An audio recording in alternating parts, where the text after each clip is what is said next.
More than 60% of the fruit and vegetables we eat in the U.S. each winter comes through Nogales, but millions of pounds of the produce never makes it out of the border town. Reporter Yahaira Jacquez tells us where it goes and how it gets a second chance.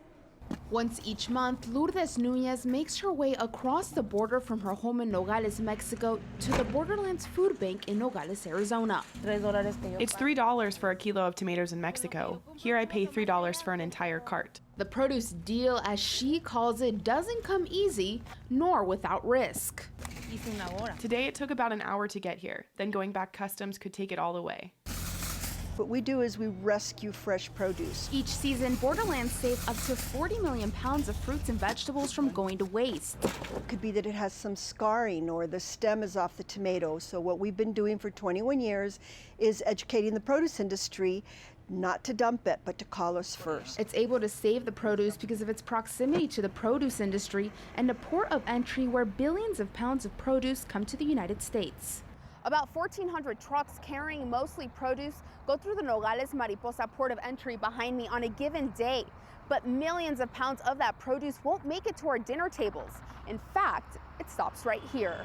Even before it arrives at a produce distributor warehouse, produce shipments are subject to search by Customs and Border Protection at the U.S. border. Now she's looking for any insects that may have fallen from the boxes. But perfectly good produce that comes across can still end up here because of its appearance or because there is no market for it. For the county solid waste manager, Carl Moyers, the sight in front of him is not uncommon. But it's a produce company.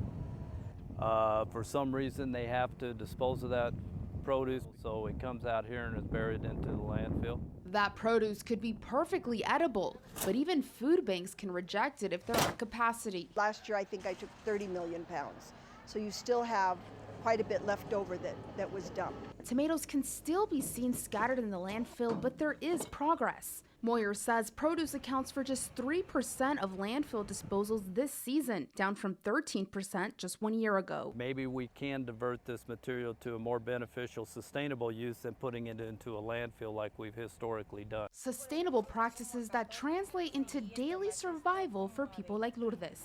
In Nogales, Mexico, Yahaira Jacquez, Cronkite News.